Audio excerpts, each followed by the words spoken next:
গুজবের রাজ্যে পরিণত হয়েছে ভারতীয় গণমাধ্যম। হাসিনার পতনের পর থেকেই এই বিরোধিতার শুরু, যেটি চূড়ান্ত রূপ পেয়েছে চিন্ময় কৃষ্ণ দাসকে গ্রেফতারের পরপরই। আমরা যেমনটি দেখেছি, বাংলাদেশের সহকারী হাই কমিশনে হামলার নিকৃষ্টতম ঘটনা ঘটেছে। এবং বাংলাদেশকে নিয়ে এই বিদ্বেষপূর্ণ আচরণের কি কারণ, আর বাংলাদেশকে নিয়ে এত গুজবেরই বা কি কারণ, এই বিষয়গুলোই আজকের আলোচনায় আনতে চাই। দর্শক সবাইকে আমন্ত্রণ জানিয়ে শুরু করছি দেশ সন্ধ্যার আজকের আয়োজন। ফার্নেস জুই আছি পুরো আয়োজন জুড়ে আপনাদের সঙ্গে। আজ আমরা শিরোনাম রেখেছি বাংলাদেশ নিয়ে এত গুজব কেন। আর এই আলোচনার স্টুডিওতে আমার মুখোমুখি হয়েছেন মেজর জেনারেল অবসরপ্রাপ্ত ডক্টর মনিরুল ইসলাম আকন্দ, এনডিসি পিএসসি নিরাপত্তা বিশ্লেষক। স্বাগত জানাচ্ছি আপনাকে। যেমনটি বলছিলাম যে ভারতীয় গণমাধ্যমের আমরা অপপ্রচারের শুরুটা যদি আমরা বলি যে 5 আগস্টের পরপর থেকে আমরা দেখছি, এবং যেটি চূড়ান্ত রূপ পেল আমরা বাংলাদেশের সহকারী হাই কমিশনে হামলার মতো নিকৃষ্টতম ঘটনা ঘটলো, বাংলাদেশের পতাকা অবমাননা করা হলো। বাংলাদেশকে নিয়ে এত বিদ্বেষপূর্ণ হয়ে গেল কেন ভারত? অনেক ধন্যবাদ চ্যানেল 24। খুবই প্রাসঙ্গিক একটা বিষয়। আমরা অত্যন্ত দুঃখজনকভাবে দেখলাম যে ত্রিপুরাতে আমাদের ডেপুটি হাই কমিশনে হাতে গোনা কিছু, খুব একটা বেশি হবে আমি ক্যামেরাতে যেটা মনে হলো 300-400 হয়তো ম্যাক্সিমাম হতে পারে, আমাদের হাই কমিশন আক্রমণ করেছে, আমাদের ফ্ল্যাগের অপমাননা করেছে। এটা খুবই দুঃখজনক, বিকজ আমাদের হাই কমিশন যে কোনো দেশে হচ্ছে আমাদের দেশের একটা অংশ। আমাদের একটা মিশনে আক্রমণ করা মানে আমাদের সার্বভৌমত্বে আক্রমণ করা, এবং এটা নিরাপত্তা দেওয়ার দায়িত্ব কার? এটা ভারত সরকারের এটা দায়িত্ব। আমাদের দেশে যতগুলো এমবেসি আছে, আমাদের যে কোনো একটা এমবেসিতে যদি কোনো মব বা কেউ আক্রমণ করে, সেটা দায়ভার বাংলাদেশ সরকারকে নিতে হবে। সেখানে ভারত ব্যর্থ হয়েছে। এবং আমি শুনেছি যে এখানে পুলিশ, লোকাল যে পুলিশ ছিল তারা নির্বিকার ছিল, তারা কোনো অ্যাকশন নেয়নি। এবং পরবর্তীতে দেখতে পেলাম যে 7 জনকে নাকি অ্যারেস্ট করা হয়েছে এবং 3 জন পুলিশকে সাসপেন্ড করা হয়েছে। এবং এই সাসপেন্ড করাটা কিন্তু বিচার না। এবং পরবর্তীতে আমরা শুনেছি ত্রিপুরাতে হোটেল মালিকরা বলেছে বাঙালিদের জায়গা দেবে না। পরে আবার স্টেটমেন্ট দিয়েছে তারা উঠিয়ে নিয়ে দেয়া, বিকজ না দিয়ে কোনো উপায় নাই। বাট আমি এটাও শুনেছি বাঙালি কিছু বাংলাদেশি যারা টিভিতে বলছে যে হোটেলে হোটেলে এসে নাকি পুলিশ বলে গেছে যে কে কে বাংলাদেশি আছে তাদেরকে তোমরা বের করে দাও। তো সব কিছু দেখেই মনে হচ্ছে যে এটার পিছনে সরকারের একটা ইন্ধন ছিল, অথবা সরকার যথাযথ ব্যবস্থা গ্রহণ করে নাই এটার বিরুদ্ধে। এবং যে অপপ্রচার ভারত মিডিয়া করছে, এটা এত বড় একটা মিথ্যা কথা তারা সারা বিশ্বে এটা প্রচার করে আমাদের দুর্নাম যেটা করছে, এটা খুবই দুঃখজনক। এবং রিউমার এর সবসময় আংশিক একটু অল্প একটু সত্য থাকে, ম্যাক্সিমামই এটা মিথ্যা থাকে। এবং তারা এটা বলে সারা বিশ্বের কাছে আমাদের মাথা নত করছে। আমরা ছোটোবেলা থেকেই, আমার হিন্দু অনেক বন্ধুবান্ধব ছিল, একসাথে বড় হয়েছি, এখনও আছে, আপনার সবাই আছে। হিন্দু সম্প্রদায়ের প্রতিনিধিরা বলছে যে তারা এখানে শান্তিতে আছে, নিরাপত্তায় আছে। এবং আপনি যে কোনো সরকারি যে কোনো বাহিনীতে আপনি দেখেন, আপনি যদি প্রপোর্শন দেখেন যে হিন্দুদের প্রপোর্শনেটে তারা কতজন চাকরিতে আছে, সেখানে অনেকেই কিন্তু প্রশ্ন রাখছে যে ভারতে আসলে সংখ্যালঘুরা কতটা নিরাপদ। এক্স্যাক্টলি, ভারতে কাশ্মীরে তারা মুসলমানদের বিরুদ্ধে যে অত্যাচার করছে বা করেছে, আমরা তো ওইভাবে আমরা ভারতের বিরুদ্ধে আমরা প্রতিবাদ করিনি। এবং কেন এটা ভারত সরকার করছে আমি আসলে আই জাস্ট কান্ট আন্ডারস্ট্যান্ড। আমি দিনের পর রাতের পর সাম্প্রদায়িক ভারত হঠাৎ কেন সম্প্রীতির বয়ান দিচ্ছে, আমি I don't understand why they are doing it. Because এই যে ভারতে তারা ভিসা বন্ধ করে দিয়েছে, এটাতে কারা ক্ষতিগ্রস্ত হচ্ছে? হ্যাঁ, বাংলাদেশিরা ক্ষতিগ্রস্ত হচ্ছে, তারা চিকিৎসা নিতে যেতে পারছে না। বাট চিকিৎসা নেওয়ার জন্য তো আমাদের উই হ্যাভ অল্টারনেটিভ। কলকাতার মার্কেট এখন খালি, তাদের মার্কেট চলে আমাদের বাংলাদেশিদের টাকাতে, শাড়ি কিনে, কাপড় কিনে, তাদের ব্যবসা বন্ধ হয়ে গেছে। তারা যদি স্বাস্থ্য খাতে যদি আমাদের রোগীরা যদি ভারতে না যায়, তাদের অনেক হসপিটাল অনেক ক্ষতিগ্রস্ত হবে আর্থিকভাবে। সো আমাদের স্বৈরাচার সরকারের সাবেক প্রধানমন্ত্রীকে সাপোর্ট করার জন্য মোদী সরকার কি তাদের দেশের মানুষের প্রতি অন্যায় করছে না? তাদের ব্যবসার দিকটা কি দেখছে না? তাদের ব্যবসার পথ বন্ধ করে দিচ্ছে। আমাদের ভারত আমাদের প্রতিবেশীর সাথে ভালো সম্পর্ক থাকা সবার জন্যই প্রয়োজন। But this relationship has to be on a level playing ground. আমরা যদি ভারতের প্রতিবেশীগুলোর দিকে তাকাই, ভারতের সব প্রতিবেশীর সাথে এক ধরনের বৈরিতার সম্পর্ক। একেবারে বিগত বছরগুলোতে Bharat has lost all friends in the neighborhood. মালদ্বীপের সাথে তাদের সম্পর্ক খুবই খারাপ। শ্রীলঙ্কার সাথে খারাপ, নেপালের সাথে খারাপ, ভুটানের সাথে খারাপ, পাকিস্তানের সাথে আজীবন খারাপ ছিল। ভারতের হেজিমনি মনোভাবের কারণে অবশ্যই পাকিস্তানের, ইরানের সাথেও ভারতের সম্পর্ক খারাপ, এবং আমাদের সকল যে একমাত্র বন্ধু বাংলাদেশ ছিল তাদের সাথেও সম্পর্ক অত্যন্ত খারাপ। সেখানেও কিন্তু রাজনৈতিক বিশ্লেষকরা প্রশ্ন রাখতে চাইছে যে ভারতের সাথে বিগত সময়ে কি বাংলাদেশের সম্পর্ক ছিল নাকি একটা নির্দিষ্ট দলের সম্পর্ক ছিল?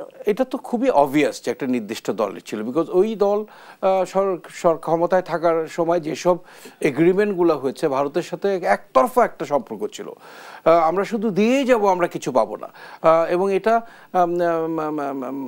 এবং দুইটা দেশের সম্পর্ক ভালো হতে হলে মানুষের মধ্যে সম্পর্ক ভালো হতে হবে। এবং ভারত যে কি হারাচ্ছে, I don't know why they are not understanding. আমার ধারণা যে ভারতের মানুষ অনেক বিজ্ঞ, তারা অনেক বুদ্ধিমান। এই যে 5ই অগাস্টের সময় ভারত বিরোধী একটা মনোভাব ছিল বাংলাদেশে, বাট এটা আমি মনে হয় 10 গুণ বেড়েছে এই গত 3 মাসে। ভারত ন্যাক্কারজনকভাবে যেভাবে স্বৈরাচার সরকারকে সাপোর্ট করে যাচ্ছে এবং তার একটা এই ইন্টারিম গভর্নমেন্টের বিরুদ্ধে তারা যেভাবে প্রোপাগান্ডা ছাড়াচ্ছে, মানুষের ভালোবাসা একেবারেই নাই, নীল। আমার মনে হয় যে অল্প কিছু সংখ্যক মানুষ যারা, ভারতের অনেক কিছু আমাদের common, we have similar culture, আমরা এক দেশ ছিলাম, খাওয়ার মিল আছে, অনেক কিছুর মিল আছে। ভারতের অনেক কিছু আমার ভালো লাগে, তাতে কিছু খাবার অনেক ভালো লাগে, বেড়াতে ভালো লাগে, তাদের বলিউড মুভি ভালো লাগে, তাদের বেশ কয়েকটা নায়িকাকে আমার খুবই ভালো লাগে। বাট এখন কিন্তু কোনো কিছু ভালো লাগে না আমার। এবং এটা আলটিমেটলি এই ইন্টারিম গভর্নমেন্টের সাথে ভারতের সরকারের সম্পর্ক ভালো হলেও মানুষ টু মানুষ, জনগণ টু জনগণ সম্পর্ক কিন্তু এত সহজে ভালো হবে না। গণঅভ্যুত্থানের পরপরই কেন আসলে ভারত বাংলাদেশ সম্পর্কর এত অবনতি হলো? বাংলাদেশের এই অর্জনকে কি ভারত স্বীকার করতে চাইছে না? I think they are thinking that it is a threat, because ভারতের যে সরকার আছে তাদেরও অনেক অনপপুলারিটি, তারাও নানাভাবে নানা স্টেটে তারা বিভিন্ন জিনিস করছে যেটা হয়তো জনগণ মেবি বর্তমান যে সরকার ক্ষমতায় আছে, আপনি দেখেন ওয়েস্ট বেঙ্গলে কিন্তু বিজেপির নেতৃত্বরাই এই অগ্রণী ভূমিকা পালন করছে বাংলাদেশের বিরুদ্ধে, এই প্রোপাগান্ডা চালানোর বিরুদ্ধে। এবং তারা বরাবরই ধর্মকে কাজে লাগিয়ে কিন্তু তারা এটা ট্রাম্প কার্ড হিসেবে ব্যবহার করেছে, বারে বারে ক্ষমতাতে এসেছে। হিন্দুত্ববাদ, আমার হিন্দু ধর্ম, কোনো ধর্মের বিরুদ্ধে আমার কিছু নাই, but they have used it to come to power. এবং তারা হয়তো ভাবছে যে আস্তে আস্তে তাদের পপুলারিটি কমে যাচ্ছে, এবং এটার এই ট্রাম্প কার্ডের উপর ভিত্তি করে তাদেরকে পরবর্তীতে আবার। ডক্টর মনিরুল ইসলাম, আপনি বলছিলেন যে বাংলাদেশকে এক ধরনের থ্রেট হিসেবে চিন্তা করছে ভারত। এই থ্রেট হিসেবে ভাবার কারণ কি? সেটা কি সেখানে কি 7 সিস্টার্স কিংবা চিকেন নেক এই বিষয়গুলো জড়িত? থ্রেট কিন্তু এখন I am not talking about military threat. Thucydides একটা থিওরি আছে, একজন ভদ্রলোক দিয়েছিলেন, ওখানে বলেছিলেন যে রাইজিং পাওয়ার সবসময় এক্সিস্টিং সুপার পাওয়ারকে চ্যালেঞ্জ করবে এবং এটা ultimately it will end up in a war, যুদ্ধে এটা পরিণতি হবে। এই এলাকার রাইজিং পাওয়ার হচ্ছে বাংলাদেশ। আমাদের ইকোনমি যেভাবে বেড়ে যাচ্ছে, আমাদের সশস্ত্র বাহিনী বলেন, সব দিক থেকে আমরা উই আর গ্রোয়িং, এবং এই নেইবারহুডে এক্সিস্টিং পাওয়ার হচ্ছে ভারত। এবং এখন কিন্তু দুটো দেশ কিন্তু অস্ত্র নিয়ে যুদ্ধ করে না, আমি বারে বারে বলেছি, তারা মিডিয়া ওয়ার করে, ইকোনমিক ওয়ার করে, ওয়াটার ওয়ার করে। এবং I think they are thinking that we are a threat. আমরা যত উন্নত হব, পাশ্চাত্য দেশ, বড় বড় দেশগুলো আমাদের প্রতি আকৃষ্ট হবে এবং দেখা যাবে আমাদের সাথে সম্পর্ক ভারতের থেকেও বেটার হয়ে যাচ্ছে। সেটা একটা থ্রেট হতে পারে। সেই কারণেই হয়তো তারা আমাদের প্রতি এই মনোভাব, এবং তারা আমার মনে হয় যে হঠাৎ করে যে গত 15 বছরে যে সুযোগ সুবিধা তারা পেয়েছে, হঠাৎ করে 5ই অগাস্টের পরে যে এমন একটা পরিবর্তন আমাদের মধ্যে, জনগণের মধ্যে, সরকারের মধ্যে, এটা সহজে তারা গ্রহণ করতে পারছে না। But this is natural, power will rotate. এটাই গণতন্ত্রের সৌন্দর্য। অলদো আমাদের দেশে আমাদের সার্বভৌমত্ব স্বাধীনতা ছিল গত 15 বছর, যেটা এক্সটার্নাল স্বাধীনতা, বহির্দেশ কেউ আক্রমণ করে নাই, বাট অ্যাকচুয়ালি তো আমাদের ইন্টারনাল স্বাধীনতা ছিল না। স্বাধীনতা কিন্তু দুই রকমের, এক্সটার্নাল এবং ইন্টারনাল। দেশের ভিতরে আমাদের কোনো স্বাধীনতা ছিল না। ভারত কি হাসিনার নতজানু পররাষ্ট্রনীতিতে অভ্যস্ত হয়ে গিয়েছিল? 15 বছর ইজ এ লং টাইম। অভ্যাস হওয়ার জন্য তো I think it is more than enough. এবং তারা এটাতে এমন অভ্যস্ত হয়ে গেছিল এবং এটা কোনোভাবেই তারা মেনে নিতে পারছে না যেটা পরিবর্তন আসতে পারে। বাট তারপরেও আমি মনে করি ওরা, ভারত যেটাই করুক না কেন, প্রণয় ভার্মা ভারতের অ্যাম্বাসেডার 2-1 দিন আগে পররাষ্ট্র উপদেষ্টার সাথে দেখা করেছে এবং তার কথাবার্তা শুনে আমার ভালো লেগেছে। I want to be positive, I am optimistic. এবং সে বলেছে আমাদের সম্পর্ক বহুমাত্রিক, একটা ঘটনার উপর ভিত্তি করে বাকিগুলো চলমান, মানে বাকি সম্পর্ক আমাদের কোনো এফেক্ট হওয়া উচিত না। একটা বিষয় বলতে সে কি বুঝিয়েছে আমি জানি না, আইদার ত্রিপুরা ঘটনাটা অথবা আমাদের যে সাবেক প্রধানমন্ত্রী ওখানে আছে ওই ঘটনাটা, সে বলছে এটার উপর ভিত্তি করে বাকি সম্পর্ক এটা এফেক্টেড হওয়া উচিত না। আমিও সেটা বিশ্বাস করি, বাট ডিপ্লোমেসিতে all statements are sugar coated. How much he actually meant it, ভারতীয় সরকার এটা কতটুকু বিশ্বাস করে এই প্রণয় ভার্মার বক্তব্যটা, এটা আমাদেরকে দেখতে হবে। বাট আমি মনে করি ভারতের সাথে সম্পর্ক ভালো হলে আমরা we both will be benefited. এবং বাংলাদেশের পররাষ্ট্র দপ্তর থেকে বিভিন্ন সময়ে যে প্রতিক্রিয়া দেখানো হচ্ছে, এই বিষয়গুলো ভারত কিভাবে দেখছে? আপনিই বলছিলেন যে ভারতীয় হাই কমিশনারকে তলব করা হলো, আমরা দেখেছি যে সীমান্তে হত্যার বিষয়ে ভারতকে কড়া বার্তা দেওয়া হয়েছে বাংলাদেশের পক্ষ থেকে, এবং বিভিন্ন ইস্যু থেকে কিন্তু তীব্র প্রতিবাদ জানানো হচ্ছে বাংলাদেশের পক্ষ থেকে। ভারত এগুলো কিভাবে দেখছে? এটা আরো আগে করা উচিত ছিল। আমার কাছে প্রথম দিকে প্রাথমিকভাবে ইন্টারিম গভর্নমেন্ট আসার পরে আমার কাছে মনে হচ্ছে they are not strong enough in their statement. আমাদের পররাষ্ট্র মন্ত্রণালয় স্টেটমেন্ট দিচ্ছিল, বাট এখানে ওরকম স্ট্রং স্টেটমেন্ট আমি দেখিনি। রিসেন্টলি তারা দিচ্ছে এবং এটাই হওয়া উচিত। এবং প্রণয় ভার্মাকে ডাকলো এবং সাংবাদিকরা বলছে এটা ঐতিহাসিক ঘটনা, একটা ভারতের হাই কমিশনারকে তলব করা হয়েছে, জরুরি তলব। বাট এটা ঐতিহাসিক হবে কেন? আমরা কোনো একটা বিষয়ে আমরা অসন্তুষ্ট থাকলে তো ইট ক্যান হ্যাপেন রেগুলারলি, এটা আগেও হওয়া উচিত ছিল। তো আমি মনে করি এখন স্টেটমেন্টগুলো ভালো দিচ্ছে, স্ট্রংলি দিচ্ছে, এবং আমাদের উই হ্যাভ স্পাইন, আমাদেরকে মেরুদণ্ড আছে এটা প্রমাণ করতে হবে। আমরা এই দেশটাকে ভালোবাসি, আমাদের দেশের বিরুদ্ধে, স্বার্থের বিরুদ্ধে যে কোনো দেশ কোনো বক্তব্য দেখ না কেন, যে কোনো দেশ কোনো অ্যাকশন করুক না কেন, এটা ইন্টারিম গভর্নমেন্ট যে কোনো সরকারের দায়িত্ব আমাদের এই অবস্থানটাকে প্রকাশ করা, ব্যক্ত করা এবং আমাদের খুব সুস্পষ্টভাবে এটা উপস্থাপন করা। একটা কথা আমি বলতে চাই যে এই মিডিয়া ওয়ারে আমরা চরমভাবে ব্যর্থ, এবং এই ব্যর্থতার দায়িত্ব আপনাদের অনেকাংশে নিতে হবে, আমাদের সবাইকে নিতে হবে। তারা এত মিথ্যাচার করছে, এত মিথ্যা কথা বলে সারা দেশে আমাদের দুর্নাম ছড়াচ্ছে, আমরা কিন্তু তার যথাযথ কাউন্টার ন্যারেটিভ আমরা দিতে পারিনি। তারা মিথ্যা বলে মানুষকে, সারা বিশ্বকে বিশ্বাস করাতে পারছে, অথচ সত্য কথাটাই আমরা মানুষের কাছে উপস্থাপন করতে পারছি না। এটার একটা কারণ ভারতবাসী কাটতে পারছে না। এটার একটা কারণ হচ্ছে আমাদের none of our channels have access to India. আমাদের দেশে 4-5টা চ্যানেল, ভারতীয় চ্যানেল আমরা অনুমোদন দিয়েছি, অথচ ভারতবাসীরা আমাদের কোনো চ্যানেল দেখতে কিন্তু পারছে না। আর আমাদের most of the talk shows, most of the programmes are in Bangla.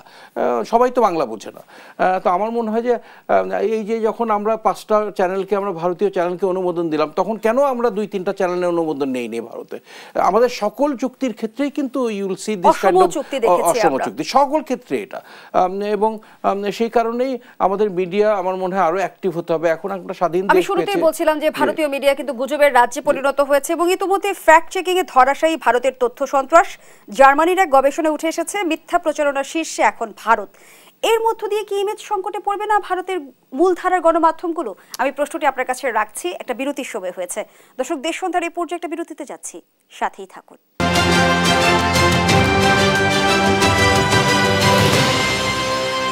গত 12 আগস্ট থেকে 5 ডিসেম্বর পর্যন্ত ভারতের 49টি গণমাধ্যম বাংলাদেশ নিয়ে ভুয়া খবর ছড়িয়েছে, এমন একটি প্রতিবেদন আমরা ইতিমধ্যেই দেখেছি।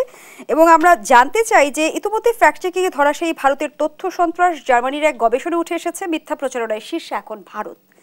এর মধ্য দিয়ে কি ইমেজ সংকটে পড়বে না ভারতের মূলধারার গণমাধ্যমগুলো? আমরা যখন একটা মিথ্যা কথা বারে বারে শুনতে থাকি, তখন সেটাকে আলটিমেটলি আমাদের সত্য কথা বলে মনে হয়। সাবেক সরকার এই দীর্ঘ 15 বছর তারা কিন্তু অনেক মিথ্যা কথা বলতে বলতে এটা আত্মস্থ হয়ে গেছে, আমাদের এখন এটা সত্য বলে মনে হচ্ছে। ফ্রিডম অফ মিডিয়া ভারতে আছে ঠিকই, but freedom of media does not mean তারা একটা মিথ্যা তথ্য তারা বারবার তারা প্রচার করবে। এবং যেসব ঘটনা ইভেন ভারতে হয়েছে সেগুলো বাংলাদেশ হয়েছে বলে তারা বিভিন্ন চ্যানেলে মন্দির ভাঙা এবং ইত্যাদি তারা দেখাচ্ছে। তো এটা একটা ইমেজ হবে, বাট আমি মনে করি তারা যে ইমিডিয়েট যে গেইনটা চাচ্ছে সেটা তো তারা অর্জন করছে। এবং যখন আপনি একতরফা শুধু খবর পাবেন, একটা মিথ্যা খবর পাবেন, এবং আরেক সত্যটার প্রতি আপনার যদি অ্যাক্সেস না থাকে, তখন তো সেটাকে আপনাকে বিশ্বাস করতে হবে। ভারতে যারা আছে তারা কিন্তু এই শুধু ভারতীয় মিডিয়াতেই তারা দেখছে, the truth is not reaching them, আমাদের মিডিয়া তো তাদের কাছে পৌঁছতে পারছে না। এবং ইমেজ এর একটা সমস্যা হবে। বাট ভারতীয় গণমাধ্যমের কিছু কিছু প্রতিবেদন কিন্তু এই ভুয়া খবরগুলো আবার তুলে আনছে। জি তুলে আছে, এবং এটা আমি মনে করি দি India government the state governments must have some measure to control the spread of this false information. এবং আমি তো মনে করি বাংলাদেশে মাইনরিটিরা অনেক ভালো আছে, তাদের চাকরির সুবিধা অনেক বেশি, লেখাপড়ার সুবিধা অনেক বেশি, এবং বাংলাদেশে মেধার মূল্যায়ন আছে, যার মেধা আছে সেই, এবং এখন তো মনে হচ্ছে তাদের এই আমাদের মাইনরিটি বা হিন্দুদের বড় শত্রু হচ্ছে তাদের পাশের দেশ। আমরা কিন্তু দেখছি যে শুধু গণমাধ্যম না, ভারতের আমরা যেমনটি দেখছি ভুয়া টুইট, ফেসবুক পোস্টগুলোতে বেশিরভাগ ক্ষেত্রে হ্যাশট্যাগ ব্যবহার করা হচ্ছে, যেখানে লেখা হচ্ছে সেই Bangladeshi Hindus, all eyes on Bangladeshi Hindus অথবা প্রে ফর বাংলাদেশি হিন্দুস। বাংলাদেশকে এক ধরনের হিন্দু বিদ্বেষী হিসেবে প্রতিষ্ঠা করতে চাইছে ভারত, কি অর্জন করতে চাইছে? বাট আমি তো মনে করি আই থিঙ্ক আমাদের দেশ, পলিন হ্যানসন একটা অস্ট্রেলিয়ান পলিটিশিয়ান, উনি বলেছে যে to survive in peace and harmony, united and strong, we must have one people, one nation and one flag. আমাদের বাংলাদেশিদের we have to be one people, Hindu, মুসলমান, খ্রিস্টান, বৌদ্ধ, যত উপজাতি সবাই মিলে we are one people, we have one nation which is Bangladesh, and we have one flag, সবুজের মাঝখানে লাল একটা সূর্য। এইটা হচ্ছে আমাদের দেশ। আমরা যদি ইউনাইটেড থাকি, দেখেন এত অপপ্রচার করেও কিন্তু আমাদের আই থিঙ্ক তারা এটাতে আরও বেশি ফ্রাস্ট্রেটেড হচ্ছে যে এত উস্কানি দেওয়ার পরেও কেন এখানে রায়ট শুরু হচ্ছে না, কেন আমরা হিন্দুদের মারা শুরু করছি না।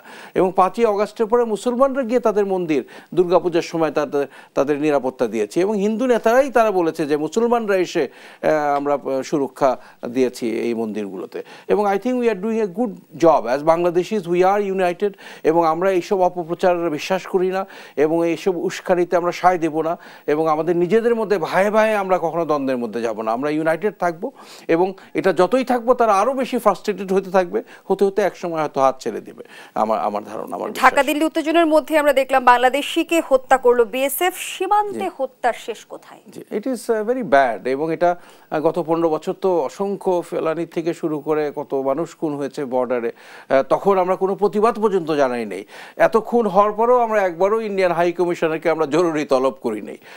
সো আমাদের BJP, border guard of Bangladesh is a very strong force, তারা অত্যন্ত সাহসী একটা ফোর্স, এবং আমার মনে হয় we have to be strong in our border, anybody crossing our border we have to take drastic action.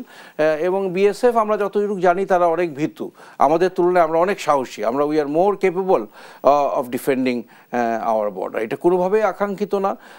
বর্ডারের কিলিংটা আমাদের সীমান্ত এলাকায় যারা বসবাস করে তাদেরকেও একটু সতর্ক থাকতে হবে, তাদেরকেও ভুল করে বর্ডার ক্রস করে যাবে না। এবং বর্ডারে কিছু কিছু মানুষ অপরাধের সংশ্লিষ্ট, তারা স্মাগলিং করে, এইসব করে, সেই করে। এখন যারা জীবনের ঝুঁকি নিয়ে দেশের বিরুদ্ধে তারা স্মাগলিং করবে, তারা তো একটা থ্রেটের মধ্যে আসবেই। কিন্তু ডক্টর মনিরুল ইসলাম, আমরা যে কোনো অপরাধ জানি যে দুই পক্ষ দ্বারা সংগঠিত হয়, সেখানে ভারতীয় যারা অপরাধী আছে তারা তো আসলে ধরাছোঁয়ার বাইরেই থেকে যায়। ওরা যেটা এই স্মাগলিং এ they are being benefited, smuggling করে মায়ানমার থেকে ইয়াবা নিয়ে আসবে, ভারত থেকে ফেন্সিডিল নিয়ে আসবে, এইসব জিনিস তো আর ওই দেশে তারা চায় না। এরা চায় যে এটা বাংলাদেশে আসে আমাদের যুব সমাজটাকে আমরা ধ্বংস করে ফেলি, এবং যে ড্রাগের যে এফেক্ট বাংলাদেশে, এবং এটা তো win win, very profitable for them. এবং তারা চাইবে আমাদের স্মাগলাররা যাবে, এইসব অবৈধ ড্রাগস নিয়ে বাংলাদেশে আসবে, এসে বাংলাদেশের আমাদের সমাজটাকে, এই জেনারেশনটাকে নষ্ট করবে। এবং এই যে ব্যবসা, আমাদের কাছে পেঁয়াজ দিবে না, এই দিবে না, সেই দিবে না, আরে আমরা কি ফ্রি আনি নাকি কোনো জিনিস? তারা কোথায় বিক্রি করবে সেই পেঁয়াজ? আমরা তো কিনে আনি জিনিসটা, এবং তাদেরও লাভ হচ্ছে, আমাদেরও লাভ হচ্ছে। আমরা হয়তো একটু অল্প মূল্যে, কিছু কম মূল্যে পাচ্ছি, তাও এমন না যে বাংলাদেশের জন্য একেবারে হাফ প্রাইসে সব দিয়ে দিচ্ছে। So it is a business. তাদের ওখানে আমরা যাচ্ছি ব্যবসা করতে, ত্রিপুরাতে হোটেলে জায়গা নেবে, বাহ কি সুন্দর।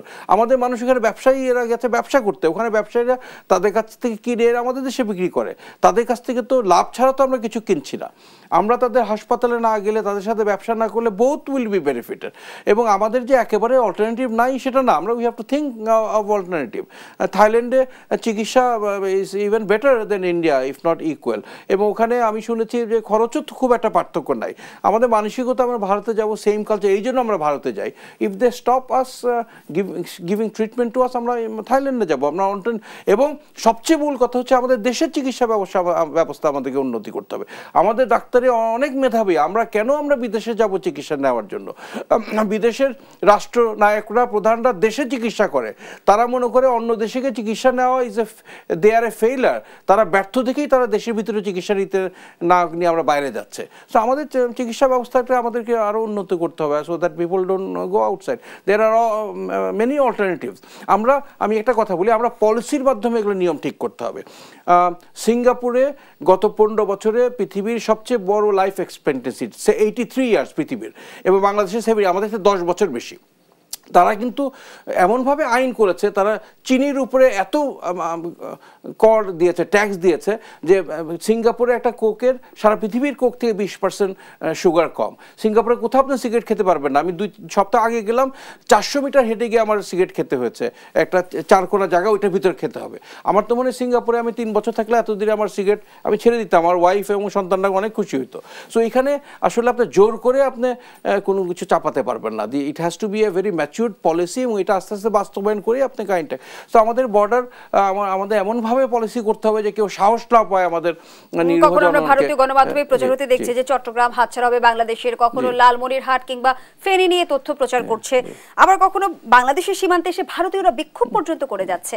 একজন নিরাপত্তা বিশ্লেষক হিসেবে বাংলাদেশের অভ্যন্তরীণ নিরাপত্তা ঝুঁকি দেখেন কি?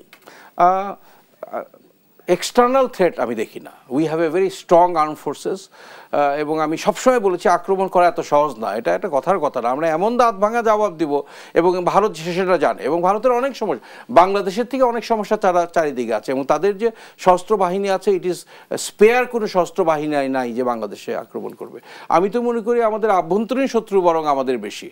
বিগত সরকারের যারা এখনও অ্যারেস্ট হয় না, যারা লুকিয়ে আছে, শত শত হাজার হাজার কোটি টাকা নিয়ে তারা বসে আছে, এই টাকাটা তারা কোথাও কাজেও লাগাতে পারছে না। কি করছে তারা? এই টাকা দিয়ে তারা এই অশান্তি সৃষ্টি করছে দেশে। এই যে যতগুলো বিক্ষোভ, যতগুলো হয়েছে, সবই it is being finance with this মানি। আমি তো মনে করি এই টাকাটা উদ্ধার করাটা ইন্টারিম গভর্নমেন্টের একটা প্রধান কাজ। বলে দেখ ভারতের মতো না, 1000 নোট আগামী 1 মাসের মতো যত আছে সব ব্যাংকে জমা দিতে হবে। বাকি যেগুলো যারা জমা দেবে না, যাদের অবৈধ টাকা, তারা তো ব্যাংকে আসবে না, ওইটা অবৈধ করে দেবে, নতুন করে 1000 টাকার নোট ছাপাতে হবে। এই যে অবৈধ টাকাটা সমাজে এখনো আছে, এটা দিয়েই তো খরচ করেই তো তারা ইন্টারিম গভর্নমেন্টের বিরুদ্ধে, মানুষ টাকা ছাড়া কোথাও কিছু করে না। সেদিন দেখলাম যে সারা বাংলাদেশ থেকে বাসে বাসে লোকজনকে নিয়ে আসা হচ্ছে একটা মিথ্যা কথা বলে দেশের ভিতরে। Who is financing this? কে এই টাকাটা দিচ্ছে? এই টাকাগুলো এটাতে খরচ হচ্ছে। সো আমাদের ইন্টারনাল এনিমিজ আর মোর। আমাদের যেরকম ইন্টারনাল সভরেন্টি ছিল না, এখন internal security is a bigger threat. We have to find out hour enemies within, and তাদের বিরুদ্ধে আমাদের কঠোরভাবে আমাদের। এবার আমরা দেখলাম যে বাংলাদেশের রাজনৈতিক দলগুলো বাংলাদেশের সার্বভৌমত্ব, স্বাধীনতা, মর্যাদা এবং অস্তিত্ব রক্ষার ক্ষেত্রে সবাই জাতীয় ঐক্য প্রতিষ্ঠার ঘোষণা দিয়েছে। এই উদ্যোগকে আপনি কিভাবে দেখছেন সেই প্রশ্নটি আপনার কাছে রেখে যাচ্ছে। আবারও বিরতির সময় হয়েছে। দর্শক, দেশবন্ধুর এই পর্যায়ে আবারও বিরতিতে যাচ্ছি, সাথেই থাকুন।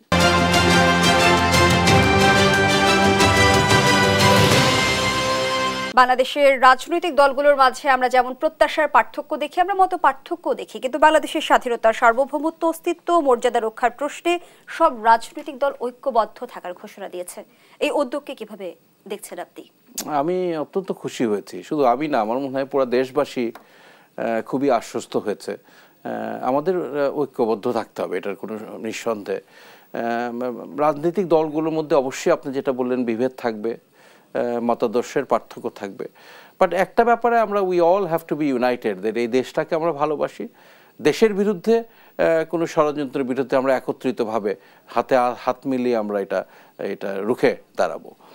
এবং আমি কিন্তু 5ই অগাস্টের পরে I am very happy to see the very matured statements given by all the political parties. আপনার বিএনপির ভারপ্রাপ্ত সভাপতি, জামাতের আমির, ভিপি নূর, অন্যান্য যারা আছে ইসলামিক দলগুলো, এবং আমি কোনো রাজনৈতিক দলকে এমন কোনো বক্তব্য দিতে শুনি নেই যেটা আমার কাছে ভালো লাগে নাই।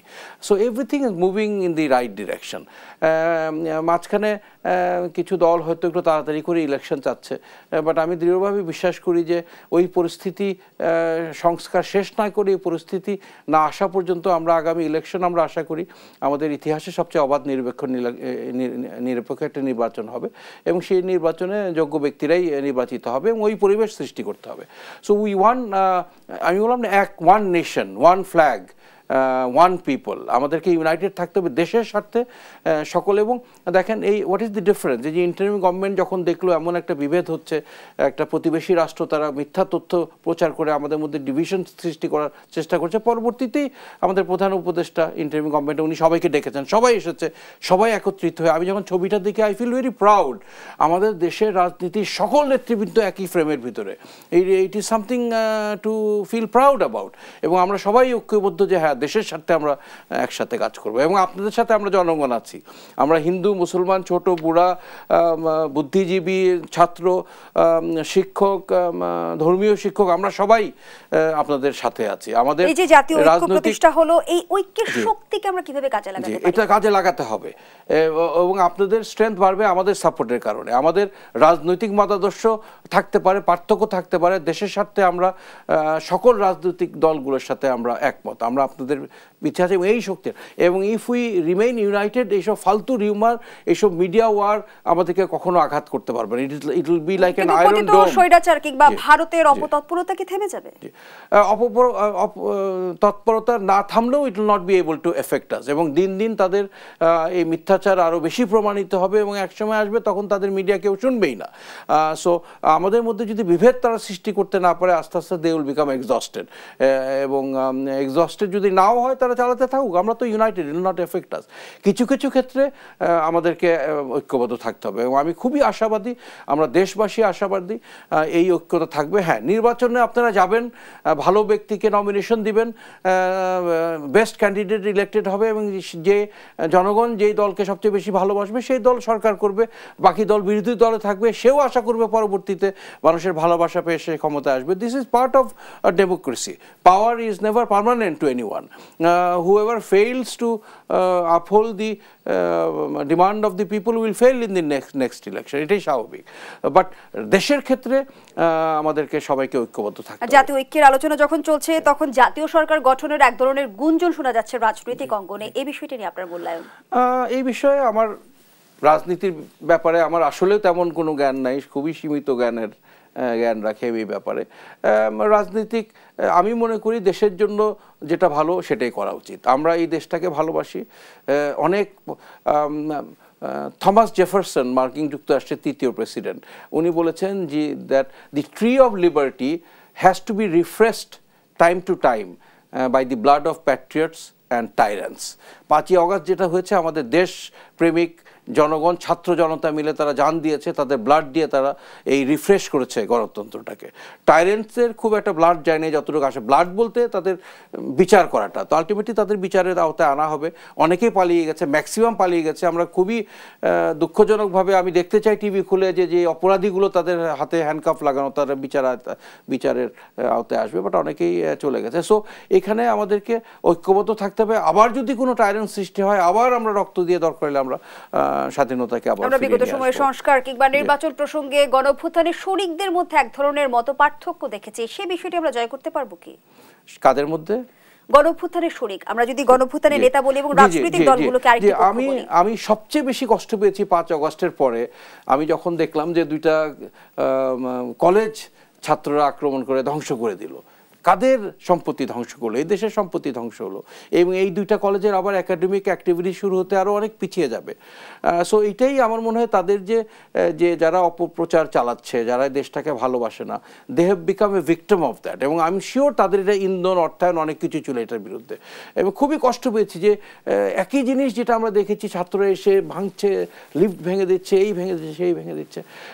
এটা আমাদেরকে, এই students have ব্রট this independence for us. এই ছাত্রদের মধ্যে বিভেদ দেখলে আমি খুবই কষ্ট পাই। মানুষ ভরসা হারিয়ে ফেলে এইটা দেখলে। এটা খুবই অনাকাঙ্ক্ষিত ছিল। আমি খুবই কষ্ট পেয়েছি, সবাই কষ্ট পেয়েছে। আমাদেরকে ঐক্যবদ্ধ থাকতে হবে। You are the future of Bangladesh, this generation Gen Z. তোমাদেরকে ঐক্যবদ্ধ থাকতে হবে, তোমাদেরকে দেশকে ভালোবাসতে হবে এবং দেশের বিরুদ্ধে কেউ অপপ্রচার চালালে তোমরাই অগ্রণী ভূমিকা পালন করে এটা প্রতিরোধ করবা। তোমরা যদি তাদের সাথে সামিল হয়ে যাও তাহলে এই দেশ কোথায় যাবে? আবারও ভারতীয় মিডিয়ার অপপ্রচার প্রসঙ্গে ফিরতে চাই। আমরা যে নানাভাবে ভারতীয় মিডিয়ার গুজব দেখছি, অপপ্রচার দেখছি, তথ্য সন্ত্রাস দেখছি, আন্তর্জাতিক অঙ্গনে বাংলাদেশের ভাবমূর্তি ক্ষুণ্ণ করবে কি? এটা তো আমি মনে করি ক্ষুণ্ণ হচ্ছে কিছুটা। শুধু ভারতেও না, আমি মার্কিন যুক্তরাষ্ট্রেও অনেক কে দেখেছি এই বক্তব্য রাখতে। মার্কিন যুক্তরাষ্ট্রে আসলে ইহুদি লবিংয়ের পরেই সবচেয়ে স্ট্রং লবি হচ্ছে এখন হিন্দু লবি, ভারতীয় লবিটা মার্কিন যুক্তরাষ্ট্রে। সো এটা বাট আমি মনে করি in the long run it will not affect, because আমাদের যে ইন্টারিম গভর্নমেন্টের যে প্রধান উপদেষ্টা doctor Yunus, the world knows who he is, ওনার যে রেপুটেশন, ওনার যে পরিচিতি, এটা সবাই জানে, সারা বিশ্বই জানে। যারা এটা বিশ্বাস করতে চায় তারাই মিথ্যা তথ্য বিশ্বাস করবে। এবং এখন তো ইলেকট্রনিক মিডিয়াতে there are many ways of checking whether the information is right or wrong. এবং আমরা we have the finest chief adviser, ওনার যে সম্মান, যে পরিচিতি সারা বিশ্বে, এটাকে আমরা we have to exploit this, এটাকে কাজে লাগিয়েই আমাদেরকে আস্তে আস্তে উন্নয়নের দিকে আমাদের এগিয়ে যেতে হবে। আগামী সোমবার ভারতের পররাষ্ট্র সচিব বাংলাদেশ সফর করতে যাচ্ছে, আমরা বাংলাদেশ ভারত যে চলমান সংকট দেখছি সমাধান সূত্রে পৌঁছাতে পারবো? It is a good step forward. এটাই প্রমাণ করে যে ভারতও এখন মনে করছে যে বাংলাদেশের সাথে সম্পর্ক আরও ভালো হওয়া প্রয়োজন দুইজনের স্বার্থেই। তো দি ফরেন সেক্রেটারি কামিং, এটা ফরেন মিনিস্ট্রি হওয়া উচিত, আরও বড় লেভেলে হওয়া উচিত, এটা প্রধানমন্ত্রী লেভেলেও এটা হওয়া উচিত। But this is the beginning, let us see what happens, let us see what message he brings. এবং আমরা শান্তি চাই, আমরা ভারতের সাথে মিলেমিশে থাকতে চাই, আমরা উইন উইন সিচুয়েশনে থাকতে চাই। ধন্যবাদ জানাচ্ছি ডক্টর মনিরুল ইসলাম আকন্দ। আমরা আমাদের আয়োজনের একেবারেই শেষ পর্যায়ে, দর্শক শেষ করছি দেশ সন্ধ্যার আজকের আয়োজন। ধন্যবাদ এতক্ষণ আমাদের সাথে থাকার জন্য।